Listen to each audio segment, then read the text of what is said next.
My wife and I have spent a lot of time in Nova Scotia over the past 6 years, and I've eaten a lot, especially lobster rolls, but I've never learned how to make them. Today I'm going to change that, and I'm also going to share the very best lobster tips with you, courtesy of Nova Scotia's own Kilted Chef, Alain Bosse. He has over 35 years of culinary experience under his kilt. It's Chef Alain Bosse, known as the Kilted Chef, and thank you, Chef, for joining us. We're very excited to have this opportunity. Hi, listen, it's a pleasure to be with you. This is awesome.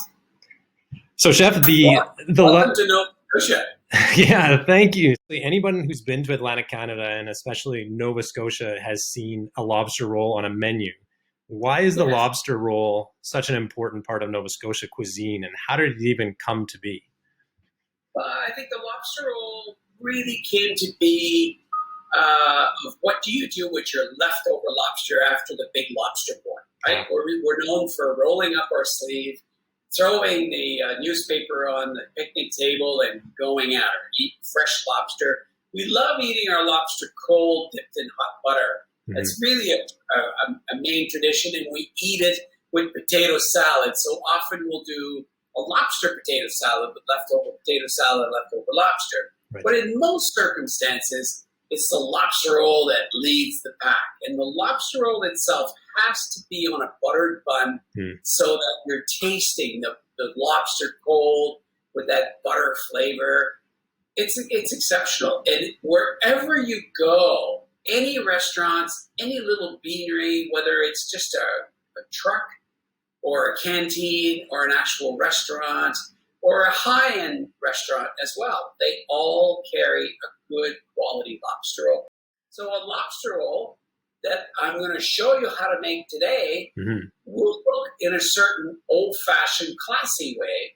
And those are the ones that are hard to find because every chef likes to put their mark, right? They like to put a little bit of this in their lobster roll or a little bit of that to make it different from the restaurant down the street, right? Right. So what we're showing you today is a real classic. Yeah. This is where it all started. I'm going to tell you, traditionally, the best lobster rolls are always done on a traditional hot dog bun. And we grill them so that the flavor of the butter is inside the bun. So I got my mayo, I got my spinach, and I've got a little bit of celery. So I've basically, you don't need a lot. I'm just going to take liberties here. We're going to make the equivalent of three good lobster rolls. So I'm going to just pull very small strings. So you want the size of celery to be similar to a brunoise, just a small dice. Yep. Is what you're looking for. Just a little crunch. Oh, better cut quick. My bun is smelling. There it is. That's the color you want. Nice. Look at that. Look at that golden brown. Golden brown. Yep. So I'm going to let these off the burner, turn my burner off, and I'll put them on a plate. There we go. So 1, 2, and 3. And you could smell it. I wish we had smell-o-vision because you could smell the goldenness of this. I'm salivating, Alain. I'm going to reserve for a little bit, and I'm going to take my celery, and look, I'm going to throw it right in my bowl, ready to go. Now, sometimes when I've seen like a lobster roll, I've seen the meat really kind of shredded up, like really fine, to compare to like some people like the meat in nice big chunks so you get the full flavor of the lobster. Obviously, you have a preference to have a little bit bigger chunks? I like bigger chunks because it gives you a better appreciation for the meat texture itself and the flavor for sure. Yeah. So you want to take, at this point, look, you got your lobster, a little bit of celery. You don't want to overdo the mayo. You want to make sure it's a real mayo, but you want maybe a tablespoon at the most, right? So you're going to get that ready. Then you're going to squeeze a little tiny bit of lemon just for flavor. And then reserve the rest to go on top of your lobster roll until you're ready. Yep. A little bit of pepper, a pinch of salt. Now, if you feel like it, you could add chives, you could add green onions, you could add whatever you prefer, right? Sure, yep. But this is really a classic. So then what you're going to do is stir that mayonnaise in, but you don't want it to be baiting in the mayonnaise. You just want to have a little bit of mayo. Right.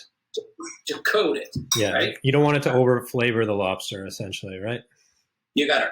Yeah. So then I'm going to I'm going to play favorites here. I'm going to pick the best of the two buns. In my opinion, it's these ones. So I'm going to move that one aside. So I'm going to take my bun. I'm going to spread it open a little bit. Take a little bit of baby spinach in my case, or you could use pretty well any greens at this point, but not a lot, just to avoid the juice from sogging up your bun. Mm-hmm. Just like that. And we're going to do the same thing with the second one. Look, anybody could do this at home. Yeah. It's that easy. No kidding. But it's so quintessential. Oh, my Lord. This is so beautiful, Nova Scotia. Look at that. And then I'm going to incorporate all those morsels right in the middle. I think I've got enough for 2 big lobster roll here. And look, I like to just drizzle a little bit of lemon just before it goes out of the dinner room. Just like that. Beautiful. Nice big chunks of greens on the side. Just like that. And I like to send the lemon aside to it in case somebody wants it. And you've got yourself a really, really cool lobster roll. With Chef Alain's tips fresh in my head, I'm ready to try making my own with some freshly cooked lobster shipped overnight straight from Nova Scotia.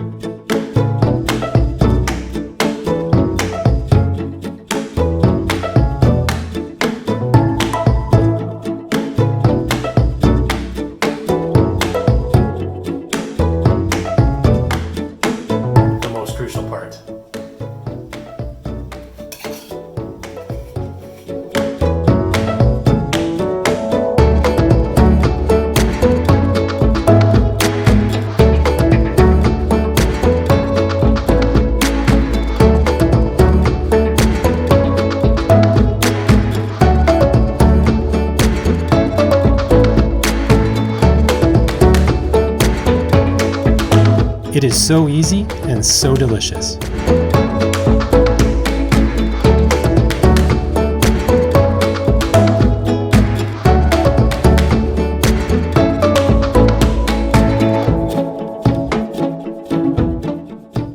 Lobster doesn't take that long to cook. That's step number 1. Right. The first crucial 12 minutes, extremely crucial, depending on the size, pound and a quarter, pound and a half, is what we call a market lobster. Mm-hmm. So to cook that would take approximately at high ebullition about 12 to 14 minutes, okay? But some will argue to say 10 to 12 minutes. It all depends, because what happens is if you steam it or boil it, you've got to make sure your water is really boiling. Yeah, right. So it's 4 liters or like a gallon of water or 4 liters. Yeah. Is 1 full cup of salt. Wow. Wow, yeah. In order to bring it to that same flavor. Because what happens is if you don't bring the salt level up, the lobster is naturally full of salt water. So when you put it in the pot, it'll lose its water and bring back water. And if it's tap water, it'll lose its flavor. Yeah. Remove the rubber bands. That's the key. Yeah. Take your lobster, crisscross the claws, pull the rubber bands from one side to the other so the lobster can't pinch you. And when you put it in the pot, whether you're steaming or boiling, make sure you put it in head first so it deceases or dies right away. Right. And then you cook it from there. The minute the pot starts to boil again is when you count your 10 to 12 minutes. Does that make sense? That makes total sense. And the difference between 10 and 12 is male versus female. You need 1 extra minute for the female to be able to cook the roe inside the body. Okay. It did take a little longer. So sometimes if you don't take that extra minute, you'll rip open the body and you'll see black inside and you say, oh, this lobster's not cooked. But it just means the roe did not cook. So if you take that black stuff and put it in a frying pan with a little butter, it'll turn bright red, just like a normal roe. Nice. And then it comes out of the pot, put in an ice bath Yep. to stop the cooking process. Very important. Yep. And therefore, when you store it in your refrigerator till your company comes, store it with its back down. That way the juices will not disappear from the actual lobster. If you turn it this way in your pan to store in your crisper or whichever, then lobster breathes through their body. Gotcha. Therefore, all the liquids will dissipate. Water, reboiling, and just take the lobster, dip it in to warm it up for a minute or two, and you're ready to serve. Right. Of course. So you have claws, both. You have the body, and you have the tail. Yep. Very simple. So you try not to cut the tail in half because of the vein in the middle, right? Right. Try to avoid the vein. So your best bet is put the claw in your hand like this, reversed, right above your bowl, and give it that nice crush, just like that. And when you crush it, then you pull it backwards, and you pull your lobster meat that way. Essentially just peels right out. It comes right off, just like that, right? So you end up with the tail to start. Beautiful. First thing you want to do is peel the back of the tail and remove that vein we talked about. Right. Okay, there's the vein. You want to remove that. And then you want to take that bowl that we had the celery in, which I have right here, and take the lobster itself, cut your tail in half, and then cut chunks, big chunks. Just like that, you end up with the lobster tail right in your bowl, ready to go for your lobster roll.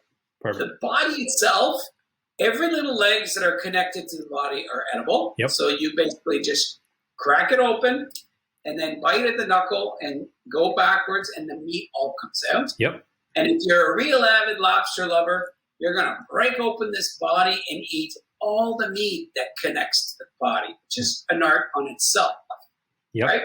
Yeah. No, it's one thing that I do. I get every little ounce of meat out of the lobster when I eat one. It's the best way to do it. It is. It? And the lobster inside the body is just as good, if not better, than the rest of the lobster meat. I completely agree. Just a little harder to get to it. That's all. It gets messier. Yeah, right. The claw, very simple. It bends at the joints. So give it a little pressure and crack your knuckles in two spots. Once. Oh. Then you just do the claw, and look, you just give it a twist like this, and with the knife, and when you do, then you end up with your body, and then you slowly just pull it out, just like that, and you end up with this gorgeous claw. Wow, that's beautiful. I'm having the dropsies. I don't know what's going on here, but there's that beautiful claw. It's so solid. Yeah. And we're going to pull that out so we can remove the cartilage that's in the middle. Yep. Just like this, and you end up taking that out. And then you go to that knuckle that you broke with your knife in half. Just break it apart, twist it, and use your fingers to push out the meat that's inside the knuckle. And do the same thing from this side and push it through with your finger. Yeah. It'll come right out. So that way you don't have to use tools or anything like that. You just simply pull the lobster meat like that. Fantastic. That's a lot easier, and it works. All right, let's try to not flip-flop on this claw. Make it perfect. Yeah. All right, so first incision, it's a real hard shell lobster, which is a good telltale that it's a good lobster. Nice. Right in the middle, on your claw, and then twist your knife sideways, and it comes right out like this. And I like to remove the pincher, pull it forward, and out comes the other claw. Beautiful. Just like that. That's a nice little tip there. The when you get your knife in there to do a little twist, how it removes the shell and makes it a lot easier to get that meat out. It does, for sure. Mm-hmm. Yeah. And then you do the same thing. You just break your knuckle. Don't want to waste anything. That one didn't cut quite through.